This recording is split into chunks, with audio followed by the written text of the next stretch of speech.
Hello guys, welcome to on channel property providers. मैं आपका भाई अरविंद डागर स्वागत करता हूं आपके खुद के चैनल पे। बहुत दिनों से मेरे पास एक वीडियो की डिमांड आ रही थी और ये बहुत ज़रूरी भी है क्लियर करना।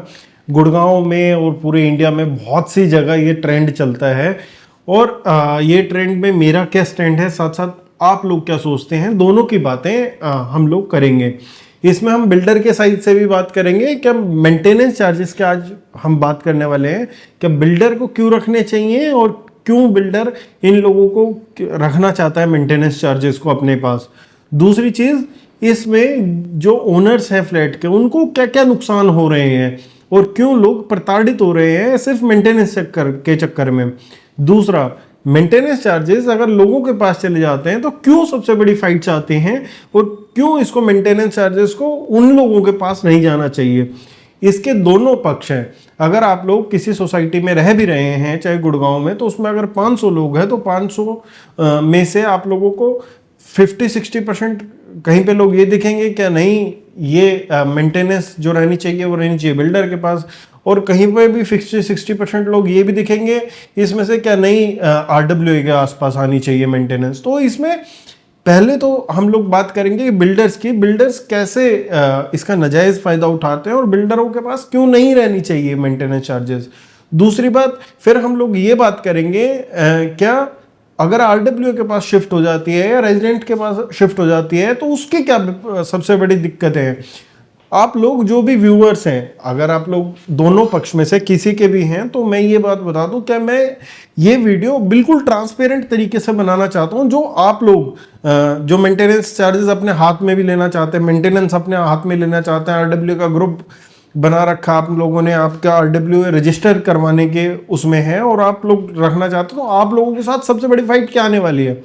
मैं ये समझता हूं कि मैंने प्रैक्टिकली ये चीजें देखी हैं, तभी आप लोगों को बता रहा हूं, क्योंकि मैं भी किसी सोसाइटी में रहता हूं जो RWA मेंटेन करती है। एक सोसाइटी में मेरा ऐसा भी फ्लैट है जिसमें बिल्डर मेंटेन कर रहा है, तो दोनों का मेरे को बिल्कुल अंदाजा है कि क्या क्या चीजें हो रही हैं।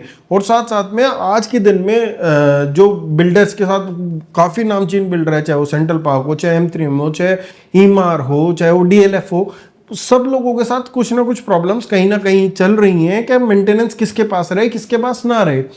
तो आज हम लोग पॉइंट से 4-5 मेरे जो ऑब्जर्वेशन है उसमें बात करेंगे। सबसे पहले, क्या कोई भी बिल्डर अपने सोसाइटी को, जैसे 50 एकड़ लैंड है, 60 एकड़ लैंड है, 10 एकड़ लैंड है, तो वहाँ पे ये बता के फ्लैट लॉन्च करता है अपने, क्या मेरे पास 100 फ्लैट हैं 10 एकड़ में, या मेरे पास 1000 फ्लैट है XYZ, और उसके बाद क्या करता है, उसके बाद 7 वाली लैंड कोई मिल रही होती है तो 7 वाली लैंड प्रिक्योर कर लेता है।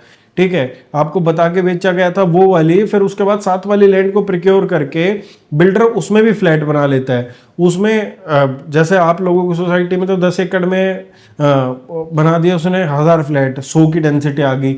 दूसरे वाले में उसने बना दिए 10 एकड़ में 1500 फ्लैट, वहां पे 150 की डेंसिटी आ गया। वो क्या करेगा, उसी का रास्ता अपनी सोसाइटी में से दे के बिल्डर, और साथ में 150 प्लस ये 1500 प्लस 1000 2500 फ्लैट हो जाएंगे और लैंड रह जाएगी छोटी।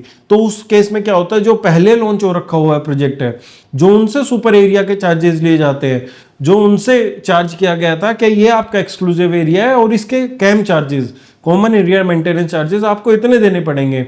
अब वो क्या कहते हैं, वो ये कहते हैं कि जो नए वाले हैं उनका भी लोड हमारी सोसाइटी में डाल दिया गया है, क्योंकि वहां से वो लोग आएंगे जाएंगे भी, सिक्योरिटी पर्सनल भी बढ़ते हैं उसके सोसाइटी के, उसके अपने तो बढ़ ही रहे हैं, साथ साथ इस सोसाइटी पे भी भार पड़ता है, साथ साथ में कुछ एक्सक्लूसिव क्लब्स बना दिए जाते हैं और कुछ हो जाता है। तो फिर क्या होता है, वो बोलते हैं कि भाई हमारे सोसाइटी के क्लब में भी लोड बढ़ रहा है, सारी चीजें बढ़ रही है, तो हम लोग ही क्यों बियर करें सारे चार्जेस। हम लोगों के ऊपर जो सुपर एरिया के चार्जेस हम लोग दे चुके हैं, उस पे कैम एक्स्ट्रा चार्जेस हम लोग उनके भी क्यों बियर करें अपनी कॉस्ट में। तो ये सबसे बड़ा मुद्दा है Gurgaon real estate maintenance charges को लेके। एक दूसरा सबसे बड़ा मुद्दा है कि जब भी कोई बिल्डर इसको इम्प्लीमेंट नहीं करना चाहता तो उसके बाद 2 से 3 चीज़ें स्पेशली रहती हैं। पहली चीज़ तो ये रहती है क्या सोसाइटी उसको मैनेज नहीं कर पाएगी, या सोसाइटी के साथ रेजिडेंट के साथ उनके इतने मामले चल रहे होते हैं कोर्ट्स में, तो उसको लीगल हायर के थ्रू ही अटेंड करना चाहते हैं। जब तक वो दूसरी अपना सोसाइटी बेच ना ले जो एक्सटेंशन में बिक रही है उसकी, जब तक वो मुद्दे सॉर्ट ही नहीं हो पाते। तो इस कारण लोग बहुत ही परेशान इसमें रहते हैं। अगर इसमें दूसरा पॉइंट ऑफ व्यू देखा जाए बिल्डर का, तो बिल्डर का कहना सिर्फ ये रहता है कि मैं अपनी सोसाइटी को जिस हिसाब से मैनेज कर सकता हूँ, क्योंकि क्या होता है जब RWA में या किसी भी मेंबरशिप में चीज़ें चली जाती हैं तो वहाँ पे ग्रुप का एक का डिस्कशन होता है, और उस ग्रुप में डिस्कशन होके और चीज़ें इंप्लीमेंट होना बड़ा मुश्किल हो जाता है। जब इंडिविजुअल बिल्डर कोई डिसीजन ले रहा होता है तो उसका एक ही डिसीजन होता है। वहीं पे RWA में पॉलिटिक्स इतनी हो जाती है कि पॉलिटिक्स के चलते वो डिसीजन फेयर नहीं होते। और आज भी मेरे हिसाब से मैंने ये देखा है काफ़ी चीज़ें जहाँ पे RWA इंक्लूड हो जाती है, जहाँ पे वेलफेयर एसोसिएशन हो जाती है इंक्लूड, वहाँ इतनी पॉलिटिक्स हो जाती है, क्या खर्चे काटने लगते हैं, मेंटेनेंस तरीके से नहीं हो पाती। जब तक नहीं बनती वो RWA, जब तक आप लोगों को लगता है कि हमारे पैसे एक्स्ट्रा लिए जा रहे हैं या वो हो रहा है, जब वो बन जाती है आप लोगों की, जब आप लोगों को लगता है कि इतनी पॉलिटिक्स होती है इसमें, क्या ना तो सिक्योरिटी, ना तो मेंटेनेंस, ना कॉमन एरिया मेंटेनेंस, ये सही से हो ही नहीं पाता, क्योंकि सिंगल एक आदमी के हाथ में वो डिसीजन नहीं जाता, वो डिसीजन एक ग्रुप ऑफ पर्संस के हाथ में आ जाता है। तो ये पॉलिटिक्स के चलते ही लोगों को सुविधाएं नहीं मिल पाती, और जो रीसेल के रेट्स हैं उन सोसाइटीज के गिरने लगते हैं। वो ड्रास्टिकली मैंने देखा है सोसाइटीज में। इसमें से एक दो सोसाइटी के मैं एग्जांपल दे सकता हूं, पर मैं सिर्फ ये गुड़गांव के लिए नहीं पूरे इंडिया के लिए वीडियो बनाना चाहता हूं, इसलिए मैं उसके एग्जांपल नहीं दे रहा हूं किस सोसाइटीज के आप लोगों को। दूसरी चीज, पॉलिटिक्स के अलावा इसमें एक्टिव मेंबर्स जो रह जाते हैं उनकी कमी दिखने लगती है आपको धीरे धीरे। जब आप लोगों को कुछ जेब में आज बिल्डर उसको मेंटेन कर रहा है तो आप लोगों को ये लगता है क्या हम लोग खड़े हो जाएं। उसमें से भी अगर 500 सोसाइटी के फ्लैट्स हैं तो कहीं पे भी प्रोटेस्ट हो रहा होगा तो उसमें से 100 मेंबर्स भी नहीं खड़े होते हैं सोसाइटी के। और जब धीरे धीरे इन्वॉल्वमेंट शुरू होती है, जब मीटिंग्स होनी होती है, जब कहीं पे डिसीजन होने होते हैं, तो घट के मात्रा इतनी कम रह जाती है, और जब वो डिसीजन वो लोग लेते हैं तो उसको पॉलिटिक्स का करार दिया जाता है। ये एक्चुअल सीन है आज के दिन में RWA का, जो भी गुड़गांव में ऑपरेशनल हो रही है, पूरे इंडिया में ऑपरेशनल हो रही है। इस कारण जब कॉस्ट कटिंग होने लगती है, जब RWA के विरुद्ध लोग जाने लगते हैं, लोग ये बोलते हैं कि भाई इसकी कॉस्ट पहले तो इतनी थी और बढ़ रही है, हालांकि वो इन्फ्लेशन के कारण भी और बहुत चीज़ों के कारण मेंटेनेंस चार्जेस बढ़ते रहते हैं, कैम एरिया चार्जेस बढ़ेंगे, बट वो अपनी क्वालिटी कम कर देते हैं। बट बिल्डर के साथ ऐसा नहीं है। आप लोगों को तो चाहे पॉलिटिक्स हो, ग्रुपबाजी हो, उसमें आप लोगों को ये देखने को मिल जाएगा। बट जहाँ पे एक सिंगल हैंडेड बिल्डर अपना चला रहा होता है, तो बिल्डर को मतलब होता है अपनी सोसाइटी को कैसे मेंटेन किया जाए जो कि उसके रेट अप्रिशिएट हो, और जो उसका पर्सनल हित है, जो उसने नए फ्लैट बना के बेचे हो उनके भी रेट बढ़ जाए। तो इस कारण बिल्डर उसको ज़्यादा अच्छी तरह मेंटेनेंस करके रखता है। कुछ चीज़ों में आप लोगों को जैसे लिफ्ट की मेंटेनेंसेज होगी और चीज़ें होंगी, उसमें भी फिर बाद तक अगर आप लोगों के 5 साल में 6 साल में हैंडओवर भी होगी जिसमें RWA में, फिर भी बिल्डर के आश्रित बहुत सारी चीज़ें रह जाती हैं जिसके लिए आपको फिर एंड तक बिल्डर से फाइट करनी पड़ती है हाई राइज अपार्टमेंट्स में।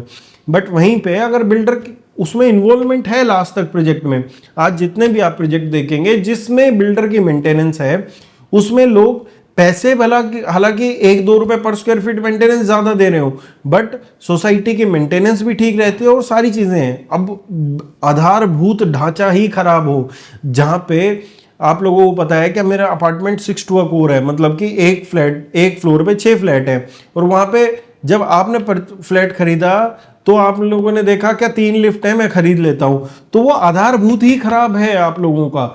उसमें अगर वो लिफ्ट बार बार खराब हो रही हैं, कंडीशंस खराब है, तो आप लोगों को सोचना ही चाहिए कि पर फ्लैट मेरी कितने लिफ्ट होनी चाहिए जो मैं फ्लैट खरीद रहा हूं। तो उसमें बिल्डर की तो गलती है ही है, उसकी एग्जीक्यूशन गलती यही है, उसमें मेंटेनेंस से ज्यादा आप लोगों की भी गलतियां हैं कि आप लोगों ने वो देख के चीजें नहीं खरीदी और नहीं कंक्लूड की।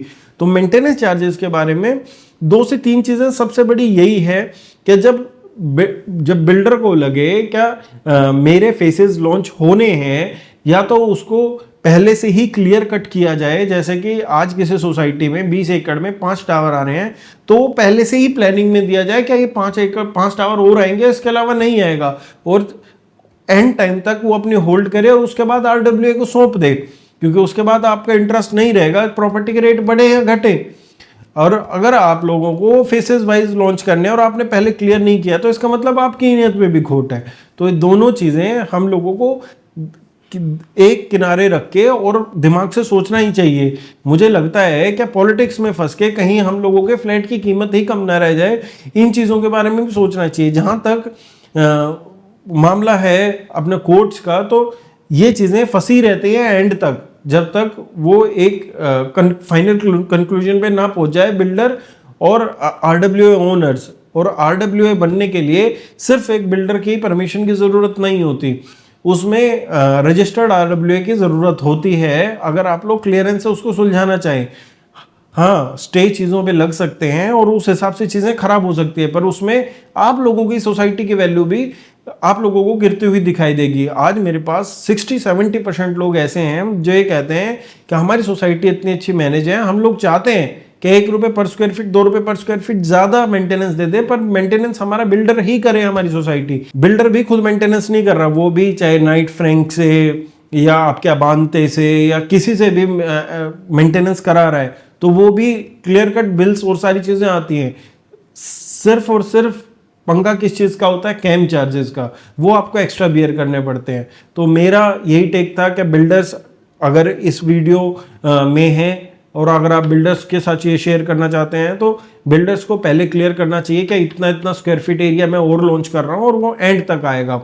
अदरवाइज जिसने मेंशन नहीं किया उसके हिसाब से आप लोगों को ये देखना चाहिए कि मेरी सोसाइटी कितनी अच्छी मैनेज है, क्योंकि जितना अच्छा मेंटेनेंस आपकी सोसाइटी का होगा उतना ही रेट बढ़ेगा। आज मैं ये देख पा रहा हूँ गुड़गांव में स्पेशली, जिस सोसाइटी को बिल्डर मैनेज कर रहा है, मेंटेनेंस कर रहा है, ठीक है, उसके रेट और जो आरडब्ल्यूए के हैं उसके रेट में ड्रास्टिकली बहुत डिफरेंस है।